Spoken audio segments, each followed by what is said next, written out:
આગળ ખબર વરસાદની પાલીતાણા પંથકમાં ભારે પવન સાથે કમોસમી વરસાદ વરસ્યો। વડિયા, ઘેટી, દુધાળા, સોનપરી સહિતના ગામોમાં વરસાદ વરસ્યો છે। વરસાદ પડતા બાગાયતી ખેતી કરતા ખેડૂતોમાં ચિંતા પ્રસરી છે। કેરી, ઉનાળુ બાજરી, તલ સહિતના પાકોને નુકસાનની ભીતિ સેવાઈ રહી છે।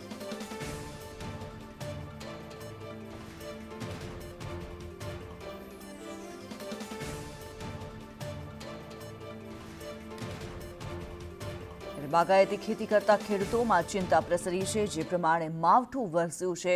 ગઈકાલે પણ ઘણા ખરા જિલ્લાઓની અંદર વરસાદ વરસ્યો હતો। કરા સાથે પણ વરસાદ વરસ્યો હતો। ભારે પવન ફૂંકાયો હતો।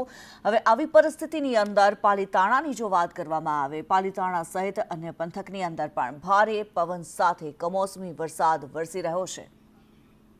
રાકેશ સાગઠિયા વધુ વિગતો જણાવી રહ્યા છે। રાકેશ, વરસાદી પરિસ્થિતિ કેવી છે પાલીતાણામાં? પાલીતાણામાં ભારે પવન સાથે વરસાદ શરૂ થયો છે, ત્યારે કમોસમી વરસાદ હવામાનની આગાહીને પગલે તાલુકામાં વરસાદી માહોલ જામ્યો હતો। ત્યારે ગામડાઓમાં ઘેટી, નાનીમાળ, દુધાળા સહિત સોનપરી ગામોમાં ભારે વરસાદ પવન સાથે શરૂ થયો હતો। વરસાદી પડતા બાગાયતી ખેતી ખેડૂતોમાં ચિંતાનો માહોલ જોવા મળ્યો છે। કેરી, ઉનાળુ બાજરી, તલ સહિત પાકોમાં નુકસાનની ભીતિ જવા પામી છે। વરસાદને લઈને તાલુકામાં ઠંડક પસરી છે અને પાણીનો ભરાવો પણ ચાલુ થયો છે। જી ધન્યવાદ રાકેશ આ માહિતી માટે।